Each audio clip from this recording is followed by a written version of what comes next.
Hello friends, welcome to our channel. నేను మీ అనిల్. ఈ వీడియో వచ్చేసరికి Bigg Boss October 1 episode review అయితే చూద్దాం. అంతకన్నా ముందు మన ఛానల్ ఎవరైనా కొత్తగా వచ్చినట్టయితే ఒకసారి సబ్స్క్రైబ్ చేయడం అయితే ప్రయత్నం చేసుకోండి. వీలైతే లైక్ చేయండి అండ్ బెల్ ఐకాన్ అయితే ట్యాప్ చేయండి. ఈ వీడియోలోకి వెళ్ళిపోతే బిగ్ బాస్ ఈరోజు ఎప్పుడులాగే ఎపిసోడ్ అనేది మనకి సాంగ్తో స్టార్ట్ అయింది. మార్నింగ్ సాంగ్తో అయితే మార్నింగ్ సాంగ్ స్టార్ట్ అయ్యే తర్వాత మణికంఠ చిన్న నబిల్కి చిన్న డిస్కషన్ అయితే వచ్చింది. అదేంటంటే నైట్ ఆల్రెడీ ఒక డిస్కషన్ అయింది. దాని తర్వాత మార్నింగ్ డిస్కషన్ ఏంటంటే మణికంఠ ఒక పని చేస్తుంటే నబిల్ అది తీసి అక్కడ పెట్టు అనేసి ఒక పని చెప్పాడంట. దానివల్ల మణికంఠకి చిరాకు వచ్చి నా పని నేను అసైన్ చేశారు కదా, నేను చేసుకోగలను, అంతేగాని నేను పని చేసినప్పుడు నాకు అది చేయి ఇది చేయంటే నాకు చిరాకు వస్తుంది అనేసి మణికంఠ అయితే కొద్దిగా నబిల్ మీద సీరియస్ అయ్యాడు. దానికి ఆ క్లాన్ మొత్తం మణికంఠకి నచ్చజెప్పి మనీ అలా కాదురా, కొద్దిగా టైం తీసుకుని నువ్వు మాట్లాడు, దేన్ని కూడా ఒక్కే కదా చెప్పుడు, పెద్ద నేను ఇబ్బంది పెట్టలేదు కదా అనేసి అయితే మాట్లాడాను. సో దట్స్ అయిపోయింది అక్కడ. తర్వాత బిగ్ బాస్ అనౌన్స్మెంట్ ఇచ్చినంటే ఆల్రెడీ మనకి వీళ్ళు 9 వైల్డ్ కార్డ్స్ అయితే ఉన్నాయి ప్రజెంట్ మొన్నటి లాస్ట్ వీక్కి. సో ఇప్పుడు మళ్ళీ ఒక ఛాలెంజ్ ఇస్తున్నారు Bigg Boss. Survival of the fittest ఛాలెంజ్ని మళ్ళీ మీరు కొనసాగిస్తున్నాం. కానీ ఇందులో ఒక ట్విస్ట్ ఏంటంటే ఇన్ కేస్ మీరు గెలిస్తే ఒక వైల్డ్ కార్డ్ని అయితే ఎలిమినేట్ చేస్తారు, మీరు ఓడిపోతే ఒక వైల్డ్ కార్డ్ అయితే ప్లస్ అవుతారు. అంటే మొన్న ఆల్రెడీ అయితే 9 అయితే ఉన్నాయో, ఒకళ్ళు ఇన్ కేస్ ఓడిపోతే 10 అయిపోతాయి, మళ్ళీ ఇంకా 10 వైల్డ్ కార్డ్స్ వస్తారు. సో ఆ రకంగా ఓడితే ఒకటి ప్లస్ అవుద్ది, ఓడకపోతే గెలిస్తే ఒకటి మైనస్ అవుద్ది వైల్డ్ కార్డులో. సో ఆ రకంగా అయితే చెప్పారు. ఫస్ట్ ఛాలెంజ్ ఏంద్రా అంటే స్విమ్మింగ్ పూల్లో వీళ్ళు కీస్ ఉంటాయి. స్విమ్మింగ్ పూల్లో ఆ కీస్ ఓపెన్ చేసి 4 టైర్లు ఉంటాయి. ఆ 4 టైర్లు ఒక బాక్స్ ఉంటుంది, ఆ బాక్స్ లైన్లో వేయాలన్నమాట. అది టాస్క్. ఆ టాస్క్లో కాంతార టీం నుంచి విష్ణుప్రియ వచ్చింది అండ్ శక్తి టీం నుంచి మన నిఖిల్ అయితే వచ్చారు. విష్ణుప్రియ నేను చేస్తాను, పక్కడబందీగా చేస్తానని చెప్పింది అండ్ నిఖిల్ కూడా అలాగే చెప్పాడు. వీళ్ళకి ఇచ్చిన టైం 10 మినిట్స్, ఓకేనా. ఆ 10 మినిట్స్లో వీళ్ళు కీస్ ఓపెన్ చేసి స్విమ్మింగ్ పూల్ అది ఉంటుంది, అక్కడ కీస్ ఓపెన్ చేసి ఆ టైర్లు తీసి మళ్ళీ లెగ్స్ వచ్చి పైన వచ్చిన దాని మీద మనకి రోల్ చేస్తూ వేస్తే ఆ కన్నాల్లో పడాలన్నమాట. ఇది టాస్క్ మెయిన్. సో ఈ టాస్క్ వచ్చేసరికి నిఖిల్ ఫస్ట్ కీస్ అయితే ఓపెన్ చేశాడు 5 మినిట్స్లో. 5 మినిట్స్లో అయితే కీస్ ఓపెన్ చేస్తాడు, బాగానే ఉంది. బట్ అది ఆ రోల్ చేసి వేయాల్సింది ఏవైతే టైర్స్ ఉన్నాయో అవైతే వేయలేకపోయాడు. బజర్ అయితే మోగిపోయింది. విష్ణు టైర్స్ కూడా ఓపెన్ చేయలేదు. విష్ణు ఎంత వీక్గా ఆడిందంటే ఈ టాస్క్ చాలా వర్స్ట్గా అనిపించింది నాకైతే. ఎందుకంటే విష్ణు ఏమనుకుంటుందంటే అక్కడ తాళాల నేమ్స్ ఉంటే ఆ తాళాల నేమ్స్ చూసి నేను ఓపెన్ చేసేస్తున్నాను, నాకు ఈ యూనివర్స్ మొత్తం సపోర్ట్ చేస్తుంది. యూనివర్స్ మొత్తం సపోర్ట్ చేసి నువ్వు అక్కడ ఎందుకు ఉంటావు, అంతే కదా. అదంతా వర్స్ట్ థింకింగ్, వర్స్ట్ గేమింగ్ అయితే నాకు కనిపించింది. విష్ణుప్రియ మాత్రం మాటలు ఎంటర్టైన్మెంట్ ఉన్నంత ఊపు గేమ్లో అయితే నాకు కనిపించలేదు. ఆడింది ఒక టాస్క్ అయినా నాకైతే కనిపించలేదు వెంటనే. ఆ టాస్క్ అయితే అట్లీస్ట్ టైర్స్ కూడా ఓపెన్ చేయలేదన్నమాట. నాకు చాలా వర్స్ట్ థింగ్ లాగా అనిపించింది అనమాట. సో ఏదైనా కీ అక్కడ ఉంది ఇక్కడ ఉంది, ఎక్కడ నాకు కీ కనిపించలేదని అయితే చెప్పింది. స్విమ్మింగ్ పూల్లో ఉంది ఆ కీ అయితే. సో ఈ రకంగా అయితే ఫస్ట్ ఛాలెంజ్ 2 టీంలు కూడా ఓడిపోయి 2 టీంలు ఓడిపోయి ఒక వైల్డ్ కార్డ్ని అయితే తిరిగి తెచ్చుకున్నారు. అది 10th వైల్డ్ కార్డ్. ఇప్పుడు 10 వైల్డ్ కార్డులు అయితే ఉన్నారు, అంటే ఓన్లీ 2 వీళ్ళు ఎలిమినేట్ చేశారు, ఇంకా 10 వైల్డ్ కార్డ్స్ అయితే ఉన్నాయి. అయితే ఈ టాస్క్లో ఎవరు గెలవలేదు కాబట్టి ముందే బిగ్ బాస్ చెప్పారు, ఎవరైతే ఏ టీం అయితే గెలుస్తుందో వాళ్ళకి 150,000 ప్రైజ్ మనీ యాడ్ అవుద్దని ముందే చెప్పారు. వాళ్ళకి సహా ప్రయోజనాలు అయితే ఉంటాయని చెప్పారు. సో అయితే ఈ టాస్క్లో ఎవరు గెలవలేదు కాబట్టి ఎవరికి ప్రైజ్ మనీ యాడ్ అవ్వలేదు, ఒక వైల్డ్ కార్డ్ అయితే ఎక్స్ట్రాగా వచ్చింది. సో ఇక తర్వాత టాస్క్లో బిగ్ బాస్ తర్వాత ఇచ్చిన టాస్క్లో ఏంటో టాస్క్ అంటే బ్యాలెన్స్ చేయాలి. బ్యాలెన్స్ చేయకపోతే పడిపోతావు, అది మ్యాటర్. సో ఒక అప్ అండ్ బ్యాలెన్స్ ఇది ఉంటుంది కదా, ఆ బ్యాలెన్స్ అటువైపు ఒక బౌల్లో ఉంటుంది, అదే సీసాలా ఉంటుంది. అందులో కొన్ని బాల్స్ వేయాలి, ఒక 5-6 బాల్స్ ఉన్నాయి. అవి వేయాలి, ఒక పెద్ద బాల్, ఒక చిన్న బాల్, ఒక పెద్ద బాల్ అలా. సో అయితే ఇతల నుంచి వేసుకొని ఆ బాల్ వేయాలి, మళ్ళీ రిటర్న్ రావాలి, దాన్ని బ్యాలెన్స్ చేయాలి. దీనికి 8 నిమిషాలు అయితే టైం ఇచ్చారు. 8 మినిట్స్ టైం ఇస్తే మణికంఠ వచ్చాడు కాంతార టీం నుంచి. మణికంఠ స్ట్రాటజీ ఏంటంటే నేను సన్నంగా ఉంటాను, నేను చాలా ఈజీగా బ్యాలెన్స్ చేస్తాను, నాకు క్యాపబిలిటీ ఉంది అనేసి మణికంఠ అయితే వచ్చాడు. ఇటు నుంచి అయితే యష్మి వచ్చింది. నిజంగా చెప్తున్నా, యష్మి ఆట అదరగొట్టేసింది. మణికంఠ కూడా తక్కువేం కాదు, మణికంఠ దుల్లగొట్టాడు గేమ్ అయితే. కానీ మణికంఠ మెయిన్ వర్స్ట్ థింగ్ ఏంటంటే అవతల వాడించి చెప్పింది వినడు, నేనే పోటీగాడు అనుకుంటాడు. అంత మించి ఏవేవో ఊహించుకుంటాడు మనసులో. ఎందుకంటే మణికంఠ ఆడుతున్నప్పుడు ఫస్ట్ అయితే చాలా వేగంగా వేసాడు బాల్స్. లాస్ట్ 2 బాల్స్ వేసేటప్పుడే పాపం వీళ్ళు ఎంకరేజ్ చేస్తుంటారు, ఇన్పుట్స్ ఇస్తుంటారు. ఆ ఇన్పుట్స్ని సరిగ్గా తీసుకోలేక నాకు మీరు ఎవరో చెప్పొద్దు, మీరు చెప్పొద్దు, నా కాన్సన్ట్రేషన్ మిస్ అయిపోతుంది, నేను ఇబ్బంది ఫీల్ అవుతున్నాను, మీరు సైలెంట్గా ఉంటేనే నేను కాన్సన్ట్రేషన్ చేయగలను, నేను గేమ్ ఆడగలను అయితే సొల్లు చెప్పాడు అనమాట. అంటే సొల్లు అనలేము, బట్ ఆ టైమ్ ఆఫ్ థింకింగ్లో అలా ఉండొచ్చు, ఎవరి గేమ్ వాళ్ళకి కాబట్టి అలాగైతే మాట్లాడాడు. అది వీళ్ళకి మాత్రం సొల్లులాగే అనిపించింది, ఇన్పుట్స్ తీసుకోవడానికి ఇష్టపెట్టుకోవట్లేదు అయితే అనిపించింది. ఎండ్ ఆఫ్ ద డే మనకి యష్మి అయితే చాలా పాటలు పడి చాలా బాధలు పడి అయితే వేసింది. యష్మి అయితే ఫస్ట్ వేసి బజర్ అయితే ఇదైతే గంట అయితే కొట్టింది, గంట అయితే వేలైపోయాడు. యష్మి అయితే 100% గ్రేట్ అని చెప్పాలి. ఈ టాస్క్ చాలా బాగా బ్యాలెన్స్ చేసి చాలా బాగా ఇన్పుట్స్ తీసుకొని నిఖిల్ దగ్గర నుంచి అండ్ మన పృథ్వీ దగ్గర నుంచి ఇన్పుట్స్ చక్కగా తీసుకొని చాలా బాగా అయితే గేమ్ ఆడింది. నాకైతే చాలా బాగా నచ్చింది. సో ఈ గేమ్లో శక్తి టీం అయితే గెలిచింది. శక్తి టీం గెలవడం వల్ల ఒక ప్రయోజనం ఏంటంటే వాళ్ళకి 150,000 ప్రైజ్ మనీ యాడ్ అయింది.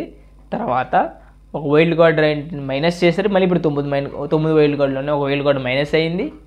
ఈ వైల్డ్ కార్డ్ మైనస్ అయిన తర్వాత ఏంద్ర అయిందంటే ఒక మనిషిని తీయాలి కాంతార టీంలో. అది ఆ డెసిషన్ ఎవరికి ఇచ్చారు? కాంతార టీంకి ఇచ్చేశారు. మీ టీం ఓడిపోవడం వల్ల మీరు తగిన మూల్యం చెల్లించాలి. ఆ మూల్యం ఏంటంటే మీ టీంలో ఒక సభ్యుడిని తీయాలి అని చెప్పారు. సో ఈ సభ్యుడిని తీయాలి అది ఇది అనే టైంకి పాపం మన సీత ఏం చెప్పిందంటే అందరూ ఒపీనియన్స్ తీసుకుంటుంది క్లాన్స్లో. సో ఒపీనియన్స్ని తీసుకొని ఏం చేసిందంటే ప్రేరణ నువ్వెవరు అనుకుంటున్నావు అంటే ఆల్రెడీ మణికంఠ విష్ణుప్రియ అయితే ఆడారు కదా గేమ్స్, వాళ్ళు ఇండివిజువల్ టాస్క్లో నిరూపించుకోలేకపోయారు, సో వాళ్ళిద్దరు అయితే అనేసి అన్నది. నబీల్ అడిగితే నబీల్ ఏమన్నాడంటే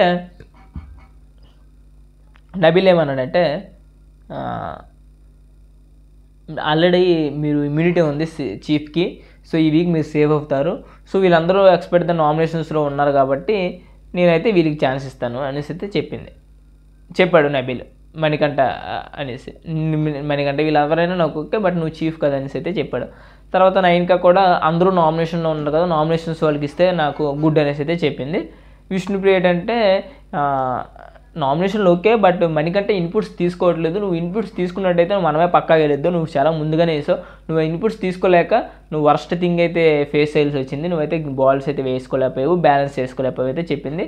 సో నాకైతే మణికంఠని తీయడం అయితే ఇష్టం, బట్ నువ్వు చెప్పింది కూడా నువ్వు ఏకీపిస్తాను, ఎందుకంటే నబీల్ కూడా బాగానే చెప్పాడు నీకు ఇమ్యూనిటీ ఉందనేసి. సో ప్రేరణ ఏమైంది, వీళ్ళైతే ఎవరి డెసిషన్స్ అయితే వాళ్ళు చెప్పారు. సరే కానీ మన సీతుకి పెద్ద పరీక్ష ఎదురైంది, ఎందుకంటే ఈయనన్నీ తీయాలా, ప్రేరణ తీయాలా, మణికంఠ తీయాలా అన్నీ చాలా రకంగా ఆలోచించుకొని బిగ్ బాస్ అయితే అడిగారు. బిగ్ బాస్ ఒక రకంగా అడిగారు. ఎలాగ అడిగారంటే ఎవరినైతే తీస్తావో వాళ్ళు ఎందుకు వేస్ట్, ఎందుకు అన్ఫిట్, తగిన కారణాలు చెప్పి మరీ తీయాలన్నది. సో అప్పుడు తనకు తానే చీఫ్, నేను అన్ఫిట్, తన ఒక్క గేమ్ కూడా ఆడలేదు, వేస్ట్ అని అయితే చెప్పుకోలేదు. కాబట్టి ఆల్రెడీ మణికంఠకి సరిగ్గా ఇన్పుట్స్ తీసుకోవట్లేదు, మణికంఠ ఇబ్బంది పెడుతున్నాడు అనేసి, అంటే మణికంఠకి అక్క గ్రీవింగ్ అయితే అందరు అన్నారు ఎక్సెప్ట్ మన నబీల్ తప్పించి. సో మణికంఠని అయితే తీసేసింది గేమ్లో నుంచి. సో మణికంఠని గేమ్లో తీసింది. నెక్స్ట్ గేమ్ వచ్చేసరికి మణికంఠ ఇక్కడ బాధపడుతున్నాడు. ఏంటి, అత్యాస ఉండొచ్చు, ఆశ ఉండొచ్చు, కానీ అత్యాస ఉండకూడదు, నేను కష్టపడి ఆడాను, బట్ బై లక్ నేను ఫెయిల్ అయిపోయాను, ఏం చేయలేం, సరే నెక్స్ట్ గేమ్ అయినా నేను కసితో ఆడుతాను, రోషన్తో ఆడతాను అనేసి మనీ ఫీల్ అవుతుంటే తనకు ఎమోషనల్గా తనుకుతాను. తర్వాత టాస్క్ ఏంటంటే ఒక బాల్స్ ఉంటాయి, అటువైపు ఇవి ఉంటాయి పంజరములు, అదే ఉంటాయి కదా మనకి, అది నెట్స్లో వేయాలన్నమాట. కానీ ఎలా వేయాలంటే ఆపోజిట్ ఇదో ర్యాక్ ఉంటుంది, ఆ ర్యాక్ చుట్టూ రొటేట్ అవుతుంటుంది, ఆ ర్యాక్ మీద నుంచి వెళ్ళాలి. సో ఈ ర్యాక్ మీద నుంచి వెళ్ళాలంటే పెద్ద ట్విస్ట్. ఇది ఒక 5 minutes అయితే మనకు టైం ఇచ్చారు.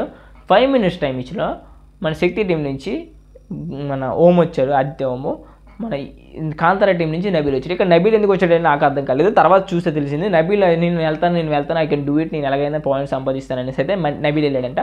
బట్ ఇక్కడ చేసిన పెద్ద తప్పు సీత నబీల్ని పంపించడమే. నబీల్ పంపించకుండా సీత వచ్చినా, నైన్కా వచ్చినా, ఎనీవేర్ ఇంకెవరు వచ్చినా వెరైటీగా ఉన్న గేమ్, ఎందుకంటే అక్కడే మారింది గేము. అదేంటో మీకు చెప్తా చూడండి. అయితే నబీల్ని అయితే పంపించింది. నబీల్ని పంపిస్తే నబీల్ ఓడిపోయాడు. 2 minutesలో 1.5 minutesలో 2-3 minutesలోనైతే ఏమైనా ఆదిత్య ఓం కూడా వేస్తారు. 50 points వేస్తారు. 50 points వేయాలన్నమాట రిక్వైర్డ్. 50 points అయితే వేస్తారు. సో అప్పటికే గెలుస్తుంది. నబీల్ లాస్ట్కి వేసాడు. 5 minutes దాదాపు 4 minutes 3 minutesలో అయితే నబీల్ వేసాడు. 5 మినిట్స్ చాలా 2 మినిట్స్ లెస్లోనే వేసాడు అయితే ఆదిత్య ఓం. చాలా గ్రేట్, బాగా ఆడాడు గేమ్ అయితే. సో అయితే చాలామంది మెచ్చుకున్నారు. అయితే ఈ టీంలో అయితే శక్తి టీం అయితే గెలిచింది ఈ క్లాస్లో. ఈ టాస్కి వెళ్ళడం వల్ల 150,000 అయితే ప్రైజ్ మనీ అండ్ ఒక వైల్డ్ కార్డు అయితే మైనస్, మొత్తం 8 వైల్డ్ కార్డులు అయితే ఉన్నాయి ఇప్పుడు ప్రెజెంట్. అయితే ఆదిత్య ఓం అయితే అందరికీ థ్యాంక్స్ చెప్పాడు, సంచాలకుగా బాగా చేసిన మన మనకంటే కూడా థ్యాంక్స్ అనేది చెప్పాడు. అయితే ఇక్కడ ఏంద్రా అంటే బిగ్ బాస్ 150,000తో పాటు కాంతారా టీం నుంచి ఒకరిని ఎలిమినేట్ చేయాలని చెప్పారు. కాంతారా టీం నుంచి ఒకరిని ఎలిమినేట్ చేయాలని కానీ వీళ్ళందరూ ఆలోచించారు. నబిల్ని ఎలిమినేట్ చేస్తే మళ్ళీ నబిల్ స్ట్రాంగ్ ప్లేయరు, మళ్ళీ ఎలిమినేట్ చేశారంటారు. నెక్స్ట్ విష్ణుప్రియని అయితే ఎలిమినేట్ చేద్దాం అంతా అనుకున్నారు చాలామంది, బట్ వాళ్ళకి వర్కౌట్ అవ్వలేదు. నెక్స్ట్ నామినేషన్లో ఉందని అన్ని బేసెస్ని చూసుకొని ఏమన్నారంటే నామినేషన్లో లేదు, ఇమ్యూనిటీ ఉంది. సో అందుకోసమే ఏ గేమ్ని ఎప్పుడు పంపించాలో తెలియక డిసైడ్ అయ్యి మన నిఖిల్ అనమాట సీతని అయితే అవుట్ చేస్తాడు గేమ్లో నుంచి. సీత చాలా ఫీల్ అయింది, ఒక్క గేమ్ కూడా నేను ఆడలేదు, నేను లాస్ట్ వీక్ నుంచి నా క్లాన్ కోసం ఆలోచిస్తూ నా గేమ్ పోగొట్టుకుంటున్నానేస్తే తనైతే తెలుసుకుంది ఇప్పటికైనా. అదైతే ఇంకా గుడ్. సో ప్రతి గేమ్ నబిల్ని పంపించలేక, ఆయన పంపించలేక, స్ట్రాంగ్ ప్లేయర్ పంపించలేక సీత అయితే ఇబ్బంది పడింది. సో ఇప్పటికైతే పూర్తిగా సీత కూడా అవుట్ అయిపోయింది అనమాట. ఇది అయితే జరిగింది. సో ఇది జరిగిన తర్వాత యష్మి వచ్చి నువ్వు అసలు మన సీత చాలా బాధపడుతుంది, ఎందుకంటే నేను అసలు ఏ బేసిస్ మీద తీశారు, నేను అయితే అనలేదు, నేను చీఫ్గా వెళ్ళిపోతానని నేను ఏమి అనలేదు, ఒకళ్ళు చీఫ్గా వస్తే నేను త్యాగం చేస్తానైతే నేను అనలేదు అంటే మణికట్ట చెప్పక్క అన్నట్టయితే మాట్లాడతాడు. బట్ అయితే కాదు, మనం చూడాలి తర్వాత. అయితే సీత చెప్పింది వీళ్ళు బయట నుంచి గేమ్ మాట్లాడుకొని ఇక్కడికి వచ్చి గేమ్ ఆడుతున్నారు, వాళ్ళు స్ట్రాంగ్ అని ఎలా చెప్తారు, నేను అన్ఫిట్ అని ఎలా చెప్తారు అనే రకంగా అయితే చెప్పింది. నేను ఒక్క గేమ్ కూడా ఆడలేదు కదా, నా అన్ఫిట్ అని ఎలా చెప్తారు అనేసి అయితే డిస్కస్ చేసింది మన సీత. అయితే నైట్ మన యష్మి వీళ్ళు మాట్లాడుకుని సీత ఎలా ఫీల్ అయ్యిందిరా, సీత ఎక్స్పెక్ట్ చేయలేదు సీతని తీస్తాను అనేసి అయితే వీళ్ళు మాట్లాడుకున్నారు. అయితే ఇదైతే ఈరోజు ఎపిసోడ్ అయితే జరిగింది. అయితే మిడ్ వీక్ ఎలిమినేషన్ ఎవరు అవుతారు? ఈ మిడ్ వీక్ ఎవరు ఎలిమినేషన్ అవుతారంటే మిడ్ వీక్ పక్కాగా ఆదిత్య ఓం అయితే ఎలిమినేట్ అవుతాడు. ప్రెజెంట్ అయితే చాలా లీస్ట్ ఓటింగ్ ఉంది, లేదు తప్పదు అనుకుంటే 9గా ఎలిమినేట్ అవుతారు. అయితే వీళ్ళిద్దరిలో ఎవరు ఇప్పుడు ఎలిమినేట్ అయినా తర్వాత మిగతా వాళ్ళు మణికంఠ కానీ ఇంకెవరైనా కానీ సీక్రెట్ రూమ్లోకి అయితే వెళ్ళిపోతున్నారు. సాటర్డే అయితే వెళ్ళిపోతారు. అదైతే జరుగుతుంది. మీరు తప్పకుండా ఫేవరెట్ కంటెస్టెంట్కి అయితే ఓట్ వేసుకోండి. వీడియోని అయితే లైక్ చేయండి, బెల్ ఐకాన్ అయితే ట్యాప్ చేయండి. Thank you guys.